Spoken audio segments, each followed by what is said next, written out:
وَلَقَدْ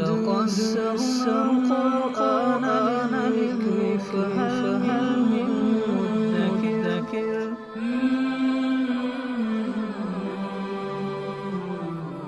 سورہ انعام آیت نمبر 6۔ اعوذ باللہ من الشیطان الرجیم، بسم اللہ الرحمن الرحیم۔ الم یروا کم اہلکنا من قبلہم من قرن مکناہم فی الارض ما لم نمکن لکم وارسلنا السماء علیہم مدرارا وجعلنا الانہار تجری من تحتہم فاہلکناہم بذنوبہم وانشأنا من بعدہم قرنا آخرین۔ اس آیت مبارکہ میں اللہ تعالیٰ نے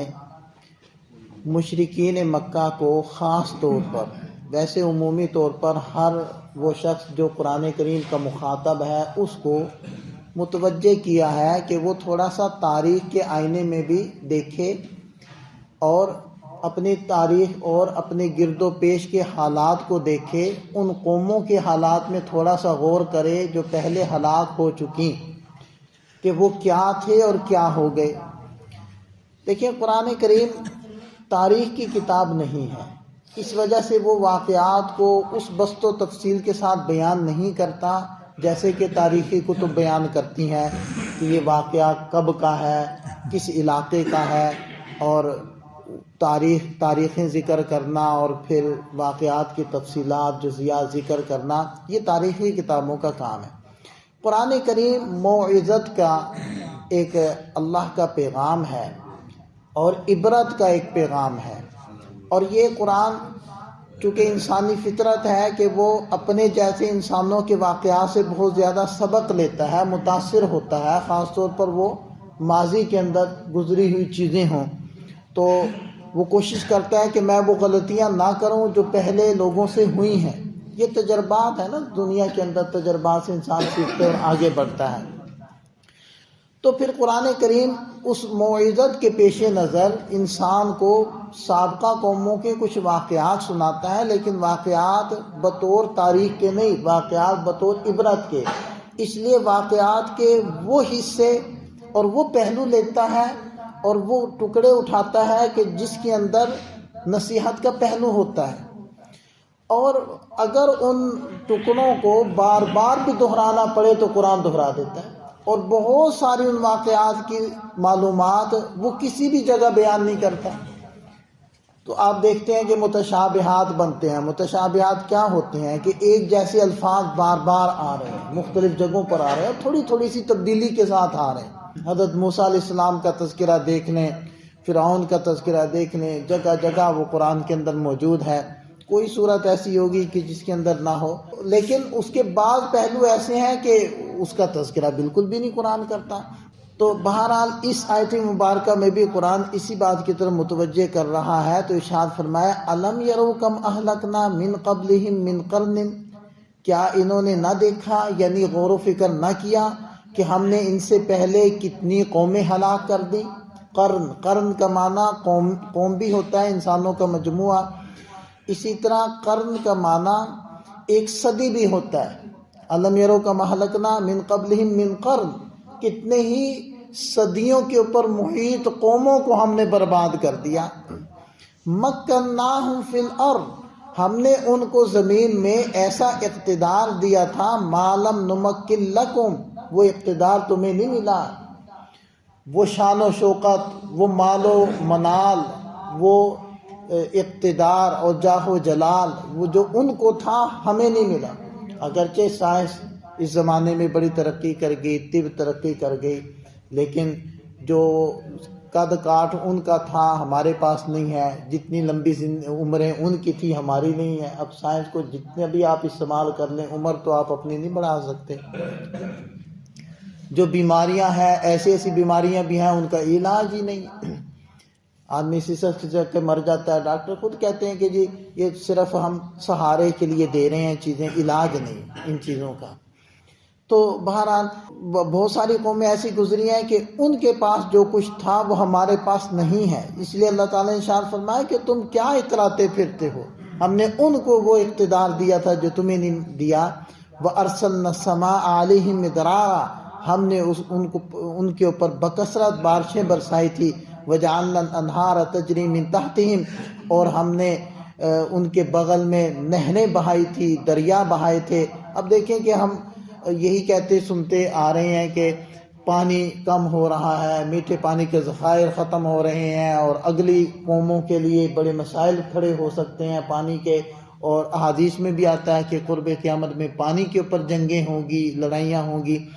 تو دیکھیں کہ ان قوموں کے اوپر جو اللہ تعالیٰ نے پانی کی فراوانی کی تھی، انہیں کسی طرح کی کوئی بھی تنگی نہیں تھی۔ اب بھی دیکھ لیں کہ مسئلہ یہی چل رہا ہے کہ جی سندھ کے اندر نہریں نکالنی ہے، نہیں نکالنی ہے، احتجاج چل رہے ہیں، جی ہم نے نہیں نکالنے دینی، ہمارے حصے کا پانی یہ وہ۔ اور فرمایا کہ لیکن کیا تھا، فَأَهْلَكْنَاهُمْ بِذُنُوبِهِمْ، گنہگار ہوئے، نافرمان بنے تو ہم نے ان کی گناہوں کی پاداش میں ان کو ہلاک کر دیا۔ وَأَنشَأْنَا مِن بَعْدِهِمْ قَرْنًا آخَرِينَ، ان کے ہلاک ہو جانے سے کوئی دنیا کے اندر انسانوں کا قحط نہیں پڑ گیا، کوئی انسان کم نہیں ہو گئے،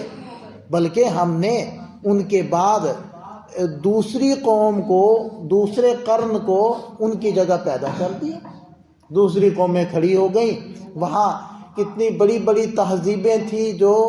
نیست و نابود ہو گئیں، مٹی کے اندر دفن ہو گئیں، ان کا اتا پتہ ہی نہیں ہے۔ لیکن آپ دنیا کے اندر دیکھ لیں کوئی انسانوں کی کمی نہیں ہے۔ آج کل بھی دیکھ لیں، اگر آپ حساب کتاب اکٹھے کریں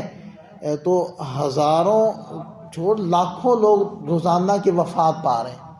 تو کہیں کوئی رش کے اندر کوئی کمی دکھائی دیتی ہے؟ کوئی کمی دکھائی نہیں دیتی، اتنے کے اتنے ہی لوگ ہیں، جتنے بھی دنیا سے چلے جائیں، کیونکہ اتنی ہی مقدار میں بلکہ اس سے زیادہ رفتار سے دنیا کے اندر آ رہے ہیں۔ تو یہ ہے کہ ہم کوئی ہلاک بھی کر دیں گے تو اس سے دنیا میں کوئی فرق نہیں پڑے گا، بلکہ اس کی جگہ ہم دوسری قوموں کو پیدا کر دیں گے۔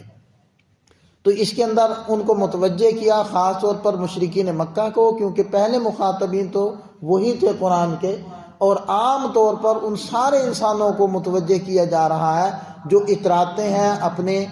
اسباب کے اوپر، اپنے جاہ و جلال کے اوپر، اپنے مال و منال کے اوپر اور اپنے اختیارات کے اوپر، تو ان کو متوجہ کر دیا کہ نہیں بھئی، پہلی قوموں کے مقابلے میں تو تمہارے پاس کچھ بھی نہیں۔ اسی طرح یہ جو مشرکین میں سے ایک صاحب نے یہ مطالبہ کر دیا، حضرت عبداللہ جو بعد میں مسلمان ہو گئے تھے رضی اللہ عنہ، انہوں نے یہ مطالبہ کر دیا کہ جی ہم تو تب ایمان لائیں گے جب نبی پاک صلی اللہ علیہ وسلم آسمان پر جائیں اور پھر وہاں سے ایک کتاب لے کر آئیں اور اس کے اندر میرا نام بھی لکھا ہوا ہو کہ اے عبداللہ ان باتوں کی تصدیق کرو، ان کو مانو۔ اب اور آخر میں یہ بھی کہہ دیا کہ ہو سکتا ہے پھر بھی میں ایمان نہ لاؤں۔ اب دیکھیں کہ نبی پاک صلی اللہ علیہ وسلم کو جو دل پر لگی ہوئی تھی اور جو غم اور اپنے امت کی ہمدردی، اپنی قوم کی ہمدردی آپ علیہ السلام کے دل میں تھی، جیسے آپ علیہ السلام کڑتے تھے، جیسے راتوں کو اٹھ اٹھ کر روتے تھے، ایسی کیفیت جس کی ہو اور پھر ان کو آگے سے ایسے جوابات ملے تو ان کی آگے سے کیا کیفیت ہوتی ہوگی، اس کا تو ہم ادراک نہیں کر سکتے، اس کو ہم محسوس نہیں کر سکتے۔ وہی شخص محسوس کر سکتا ہے کہ جس کو ویسی ہی لگی پڑی ہو اور وہ اسی طرح تڑپتا ہو جیسے کہ نبی پاک صلی اللہ علیہ وسلم تڑپتے تھے انسانوں کے لیے۔ اب جب ایسی باتیں ان کو آگے سے سننے میں ملتی تھیں تو پھر اللہ تعالیٰ نے تسلی کے لیے مختلف آیات، علماء فرماتے ہیں کہ تقریباً 300 مقامات ایسے ہیں قرآن میں کہ جو آپ علیہ السلام کی تسلی کے لیے اللہ تعالیٰ نے وہ وہاں نازل فرمائی ہیں آیا۔ آپ یہ دیکھ لیں کہ جو معراج ہوئی ہے وہ بھی تو تسلی کے لیے، یعنی کہ اور بہت سارے اس کی وجوہات اور حکمتیں ہیں، لیکن ایک حکمت یہ بھی ہے کہ تازہ ترین طائف کا سفر ہوا تھا اور مشہور سفر جس کے اندر آپ علیہ السلام کے ساتھ کیا کیا معاملہ پیش آیا، تو اللہ تعالیٰ نے آپ علیہ السلام کی ڈھارس بندھانے کے لیے اور وہ کیفیت کو ختم کرنے کے لیے معراج کروا دی۔ تو بہرحال یہاں ارشاد فرمائے کہ اے نبی آپ پریشان نہ ہو، وَلَوْ نَزَّلْنَا عَلَيْكَ كِتَابًا فِي قِرْطَاسٍ، اگر ہم